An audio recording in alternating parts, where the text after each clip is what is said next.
Hello, YouTubers out there. This is Jerry Suttervey at the movies. So, as you know, on this channel, sometimes I like to look back as much as I look forward. And when I review movies, I like to look at all kinds of films, everything from the past to the last year or so, or anything I missed out on. And today I'm talking about a film that I saw back in 1978, which is really going back. And I think I was 7 years old then, and I saw Warren Beatty's film Heaven Can Wait, which came out in 1978 and stars Julie Christie, Diane Cannon, Charles Grodin, Jack Warden. Many of these people you don't even see on screen anymore. Some of them passed away, unfortunately. This is a remake of a film that I did review on my blog called Here Comes Mr. Jordan, which came out in 1943, that starred Robert Montgomery and Claude Rains. So in this picture, it's James Mason as Mr. Jordan. So the basic idea of the story is there's a character named Joe Pendleton, who was a prize fighter in the original film, but in this movie, played by Warren Beatty, he is a L.A. Rams quarterback, and he dies, but they capture his soul before his actual death. In other words, they assumed that he was going to die. And anyway, so he's in heaven, and there's James Mason as Mr. Jordan. They're all these souls are waiting to get in a plane, and it's basically the same idea as the original. In fact, heaven looks pretty much the same way as the original picture. There are many scenes that recall the original film.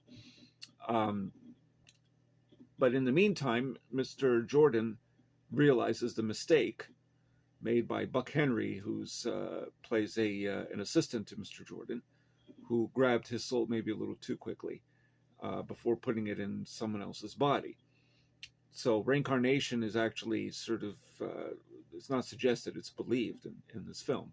And so by doing that, Mr. Jordan decides, well, we'll put you in the body of a billionaire who's about to pass away. And he's going to be killed by these two characters. One is a wife and the personal secretary. So personal secretary played by Charles Grodin, the wife played by Diane Cannon.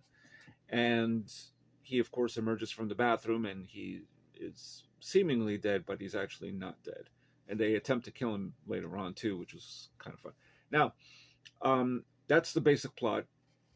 But what Joe Pendleton wants to do is play for the LA Rams. So he thinks that the billionaire, who has an older body, can be a quarterback, and that's kind of how the movie proceeds. And it's not really all that different from the original film, other than the prize fighter versus the quarterback.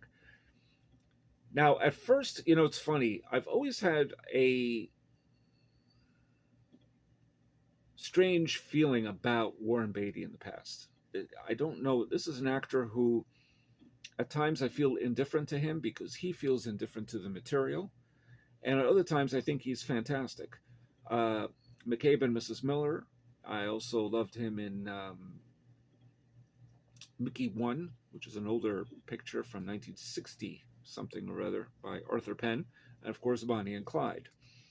But then there are other roles, like he's played Dick Tracy, but he was very good in Bulworth. It just seems that sometimes, even in the Splendor in the Grass that he did with Natalie Wood, he seemed to put up walls. Like, it was difficult to really feel like you could get close to this guy. And sometimes that pays off, and other times not so much. Now, in this film, at first I thought he just seemed that way as well. Just agitated, like, I don't want to be here, and that kind of thing. Of course, that's the character. He doesn't want to be in a billionaire's body. He wants to be playing the LA Rams. Now, you also have to believe that Warren Beatty can be a quarterback. He doesn't seem to really even have that body for it, but nevertheless, that's suspension of disbelief. But in this film, it grew on me, and I hadn't really seen it since 1978, so I didn't really remember some of the particulars, other than I think I remember that it ended with a game, and then the character of Joe kind of leaves his body by Mr. Jordan, and this other quarterback is just a regular quarterback. He has no idea that his body was inhabited by Joe Pendleton. Um, and then he meets up with Julie Christie, and there is a I really did feel a dynamic chemistry between Beatty and Christie, both of whom were in an earlier film from 1975 called Shampoo, directed by Hal Ashby. So their their their relationship was rather interesting. It was sweet. I thought that it played off beautifully. I also liked Charles Grodin, who's always very funny, very subtle, and Diane Cannon. He's always trying to cover her mouth, and that became a running gag. And after a while, she says, "Don't you dare," that type of thing. Um, and Jack Warden was a very underappreciated actor, no longer with us, unfortunately, but he plays Max Corkle, who is Coach, and really believed in Joe Pendleton, and can't believe he's back um, inside this other body. So the film really, I think, it delivers. It delivers as a modern day look back at Here Comes Mr. Jordan. And I wouldn't say the film feels heavenly in the same way as the original film. The original film, too, I thought was more spirited. I think Robert Montgomery's character in the original was far more spirited.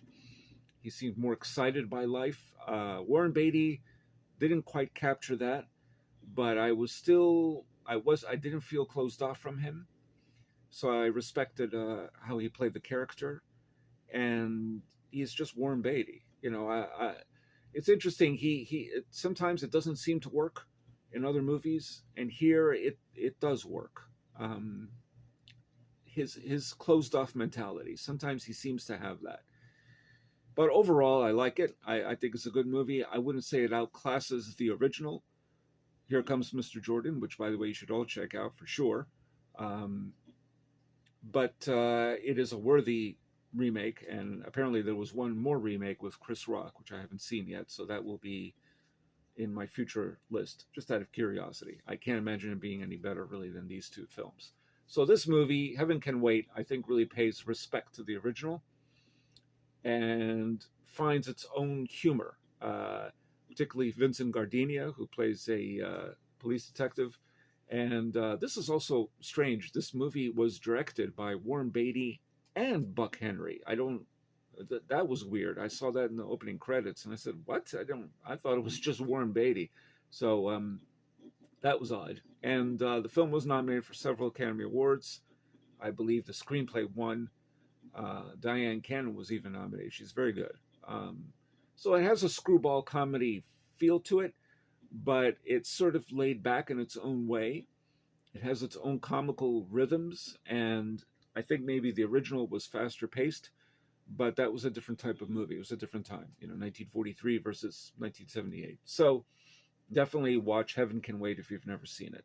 And next episode we'll cover another film which I'll write a review for, called Barbarossa, which is a western with Willie Nelson and Gary Busey from 1982. And we'll talk about that next time, I think, for sure. But yeah, check out Heaven Can Wait if you've never seen it. I did get, I believe, 2 more subscribers, so thank you to the 2 of you who subscribed. And a special shout out to Junebug Films. He has a good channel. He talks about many things, and you may not agree with him, but that's okay. Nobody's going to agree with everything I have to say on this channel, that's for sure. But worthwhile checking out. So shout out to him. I guess that's about it. So there you go. Heaven Can Wait, 1978. Pretty good movie. One of those remakes that actually works and still seems to find its own comical rhythm, I thought. So I really liked it. I can certainly respect it a lot more now than I did when I was 7 years old, that's for sure. And that's all I got to say for today. And please subscribe to my channel. And this is Jerry Saravia at the Movies, signing off.